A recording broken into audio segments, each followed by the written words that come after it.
What about the Nakba? The forgotten genocide that began in 1948 and never ended. Every time someone dares to speak about the suffering of Palestinians, the world interrupts with one phrase, but what about October 7, 2023? A day that, yes, took lives, but a day that is also used as a shield.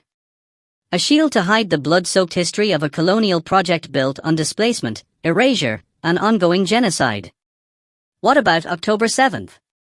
Yes, October 7th happened. A deadly day. But let's ask, why did it happen? It wasn't born out of a vacuum. It wasn't a sudden act of terror for terror's sake. It was a scream, after 75 years of silencing. It was a breaking point, after entire families had been buried under rubble, after fathers had held the body parts of their children in their hands, after the world applauded the oppressor and ignored the cries of the oppressed. You cry October 7th. But do you cry May 15, 1948? The Nakba, the original crime. Nakba means catastrophe in Arabic. And it was exactly that. In 1948, Zionist militias ethnically cleansed over 750,000 Palestinians from their homes. Villages were wiped off the map. Massacres like Deir Yassin, Lider, and Tantura were committed in cold blood. Israeli historian Benny Morris admits it.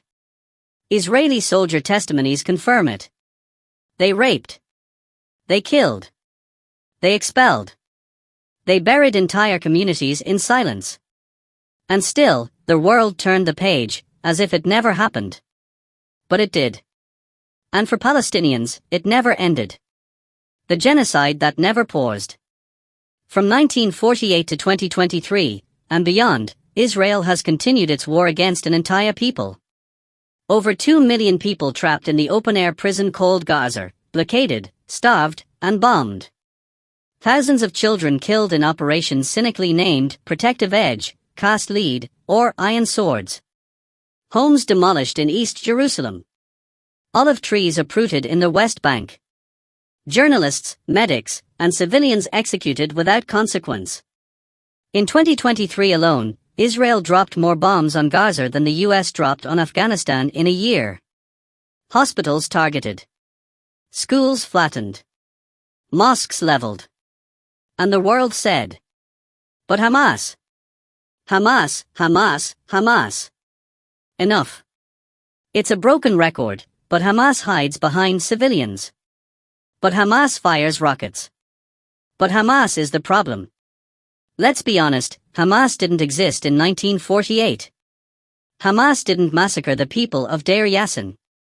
Hamas didn't drive hundreds of thousands of Palestinians from their ancestral homes. The IDF did. The Zionist paramilitary groups did. The Israeli government sanctioned it, and it continues to do so. The excuse that Hamas is the reason Gaza suffers is propaganda. The real reason Gaza suffers is because it exists. Because Palestinians refuse to vanish. Because a people rooted in their land refuse to bow down to apartheid. The world's shameful silence. Where is the media outcry for the Palestinian babies burned alive in white phosphorus? Where are the sanctions for the Israeli officials who call for the erasure of Gaza? Where is the International Criminal Court when the evidence of war crimes piles up every day? Instead, the world repeats, October 7th. A single day, to erase 75 years of violence, occupation, and murder. A single day, to justify the slaughter of over 60,000 Palestinians in less than a year. This is not war. It's genocide. When you destroy hospitals, bomb bakeries, level entire neighborhoods, and deliberately cut off water, food, and electricity to an entire population, you are not fighting a war. You are committing genocide. And that is what Israel is doing, with full support from the United States, the European Union, and other powers that pretend to be guardians of human rights.